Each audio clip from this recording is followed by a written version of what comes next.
Isla Merritt was a newlywed on the trip of a lifetime, a dream honeymoon in Washington with the man she loved. Dorian Halstead was the perfect husband, charming, successful, and devoted. But behind the picture-perfect smiles lay a chilling secret.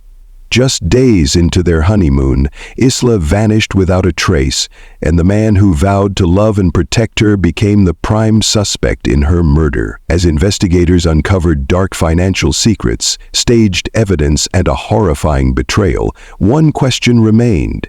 Was Isla's death a tragic accident, or a calculated crime planned by the person she trusted most? Isla Merritt had always believed in fairy tales. Not the kind with castles and enchanted forests, but the kind where two people met, fell in love, and built a life together. When she met Dorian Halstead at a charity gala in Seattle, it felt like fate. He was charming, confident, and seemed to understand her in a way no one else ever had. She was a travel blogger with a growing audience, always chasing the next great adventure, while he was a successful financial consultant, grounded and meticulous. Their differences complemented each other, and within a year, they were engaged.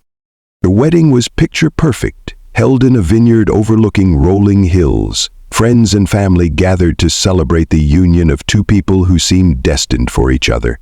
Isla shared glimpses of their love story on her blog, posting dreamy photos of their engagement trip to Italy and heartfelt captions about finding her soulmate. To the outside world, they were the embodiment of a perfect couple. But perfection, as Isla would soon learn, was often just an illusion. For their honeymoon, Isla had chosen a secluded lodge nestled in the forests of Washington state.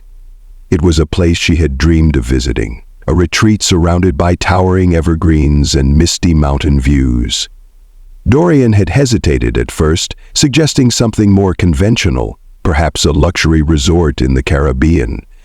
But Isla was drawn to the quiet beauty of the wilderness. She imagined early morning hikes, cozy nights by the fireplace, and days filled with nothing but each other's company. When they arrived, the lodge was even more breathtaking than she had imagined. A wooden cabin with large windows overlooked a glistening lake, and the scent of pine filled the crisp air. It was the kind of place that felt untouched by time, where the rest of the world faded away. Isla was in awe, snapping photos for her blog, already planning the stories she would share about this enchanted escape.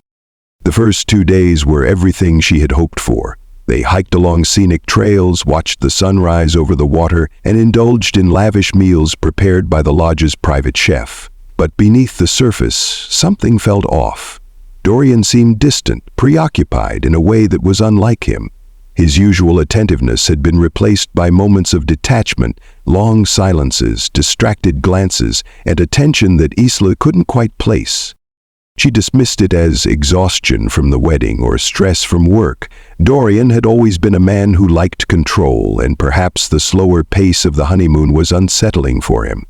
Still, there were fleeting moments when she caught something else in his eyes, something unreadable, almost cold. On the third morning, Isla woke early, excited to explore a new hiking trail she had read about.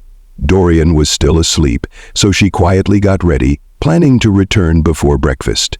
As she stepped outside into the crisp morning air, she had no idea that this would be the last time she would ever walk those trails, or that she was stepping into a carefully laid trap.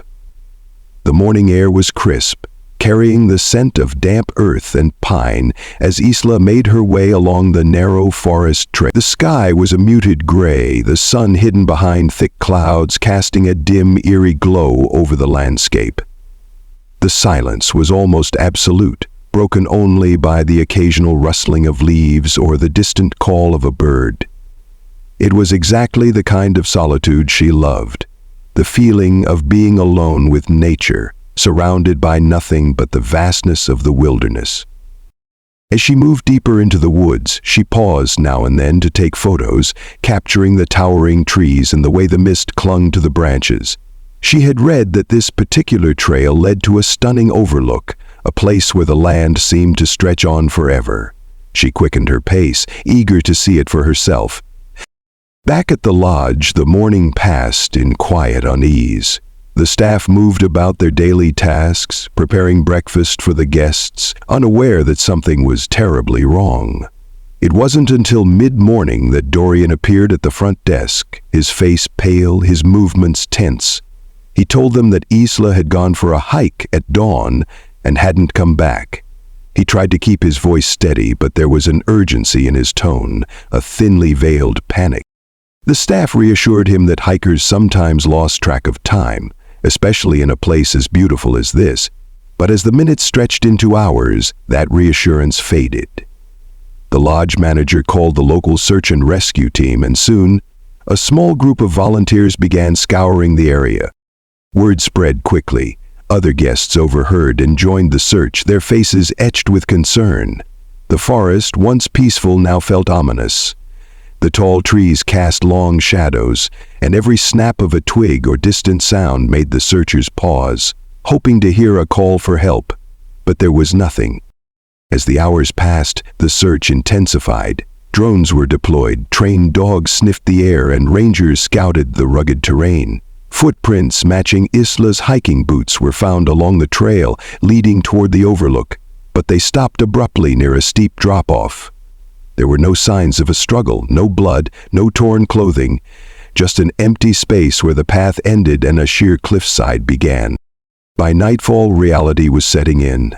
The temperature was dropping, and hope was fading. The authorities began asking Dorian more questions. When had he last seen her? What had she been wearing? Did she have her phone? He answered each one, his voice trembling, his hands unsteady. He played the part of the devastated husband well, too well. As one of the search dogs lingered near the cliff's edge, whimpering, an officer shined a flashlight into the darkness below. The beam illuminated jagged rocks, slick with moisture, and a dense thicket of trees far below. If Isla had fallen, the chances of survival were slim. Somewhere in the crowd, someone muttered the question that no one wanted to say out loud. Was this an accident or something far worse? As the search for Isla continued into the next day, investigators began to dig deeper into her disappearance. The initial assumption was that she had fallen, an unfortunate accident on an unfamiliar trail. But something about the way her footprints ended so abruptly didn't sit right with the search and rescue team. There were no signs of hesitation, no frantic movements in the dirt that suggested she had lost her footing. It was as if she had simply vanished. Dorian remained at the lodge, pacing the cabin, fielding calls from worried family members and giving interviews to the local news. He appeared distraught, his eyes red and swollen, his voice cracking under the weight of his grief. But to the investigators watching him closely, something felt off. His emotions seemed controlled, his expressions rehearsed. It wasn't unusual for people to react differently to trauma, but the way he carried himself raised quiet suspicions. Detectives obtained a warrant to search the couple's cabin, hoping to find anything that might offer a clue. On the surface, everything appeared normal. Isla's belongings were neatly arranged, her suitcase half unpacked, her toiletries lined up in the bathroom. But when forensic teams tested the surfaces, they found faint traces of blood near the sink. Someone had tried to clean it, but under the glow of luminol, the evidence was undeniable. Dorian's phone and laptop were seized for analysis. Investigators combed through his search history, expecting to find mundane travel plans and honeymoon itineraries. Instead, they found something far more chilling. Just days before the trip, he had searched for information on hiking accidents, body decomposition in the wilderness, and how to stage a disappearance. The most disturbing query was a question typed into his phone the night before Isla went missing. How long does it take for a body to be found in the woods? Meanwhile, Isla's own digital footprint painted a picture that contradicted the fairy tale she had shared with the world. Hidden in a folder of old emails was a string of messages to a close friend, expressing doubts about her marriage. She described Dorian as controlling, his temper unpredictable. He had access to all her passwords, monitored her finances, and dismissed her concerns whenever she confronted him. She had written that something felt wrong, like she was being watched, like he was hiding something from her. A financial audit of Dorian's accounts revealed another shocking discovery. He was drowning in debt, owing thousands to creditors with a history of suspicious transactions linked to failed investments. His job as a financial consultant wasn't as stable as he claimed. He had been living off Isla's income, relying on her growing success as a blogger to maintain their lavish lifestyle. If she had decided to leave him, his entire facade would have crumbled. The pieces were coming together, and the picture they formed was dark. Isla hadn't simply wandered off the trail, she had uncovered something Dorian couldn't afford for her to know, and instead of facing the consequences, he had chosen the unthinkable. The breakthrough came late in the afternoon when a group of hikers contacted authorities with new information. They had been on the same trail the morning Isla disappeared and remembered seeing a man standing near the edge of the overlook. He had been alone, staring down into the ravine below. When they greeted him, he barely acknowledged them, his face tense, his posture rigid. At the time, they thought little of it. Perhaps he was lost in thought, admiring the view. But after seeing Isla's story in the news, they recognized the man. It was Dorian. Investigators returned to the spot, combing through every inch of the area. The soil near the cliff's edge looked disturbed, as if someone had stood there for a long time or struggled to maintain balance. A few feet away, buried beneath a layer of leaves, they found a torn piece of fabric. It matched the color of the jacket Isla had been wearing that morning. The search effort shifted from a rescue mission to a recovery operation. A team of climbers was sent down the ravine, moving carefully over jagged rocks and thick underbrush. Then, after hours of searching, they found her. Isla's body was partially hidden beneath a cluster of branches, her limbs twisted unnaturally from the fall. She had suffered multiple fractures, but what stood out most was the deep bruise along the side of her head. It was not consistent with a fall, it was the mark of an impact before she went over the edge. The forensic team carefully documented the scene, gathering every piece of evidence before Isla was taken back for an autopsy. The results only deepened the investigators' suspicions. Isla's injuries told a story. She had been struck with blunt force trauma, enough to disorient her but not kill her instantly. The placement of her body suggested she had not stumbled by accident, she had been pushed. With mounting evidence, detectives confronted Dorian. He had remained at the lodge, his grief now appearing more calculated than genuine. When officers arrived to take him in for questioning, his demeanor shifted. His hands trembled slightly, his breathing quickened, but he didn't resist. He knew what was coming. During interrogation, he maintained his innocence, insisting that Isla must have fallen. He repeated the same story he had told the lodge staff. She had gone for a morning hike alone, and when she didn't return, he became worried. But the timeline didn't add up. Security cameras at the lodge showed him leaving their cabin shortly after Isla. Though he had initially claimed he had been asleep when she left, his internet searches, the hidden blood in their bathroom, and the witness statements all pointed to one conclusion. Dorian had planned this. The motive was becoming clearer. Isla had discovered something about him, something that threatened to unravel the life he had carefully constructed. Whether it was his financial lies, his past indiscretions, or something even darker, she had become a liability, and on that misty morning in the Washington wilderness, he had made sure she would never tell anyone what she knew. The trial of Dorian Halstead became a national sensation, drawing widespread media attention. The case had all the elements of a chilling true crime story. A seemingly perfect couple, a dream honeymoon turned into a nightmare, and a husband whose carefully curated life crumbled under scrutiny.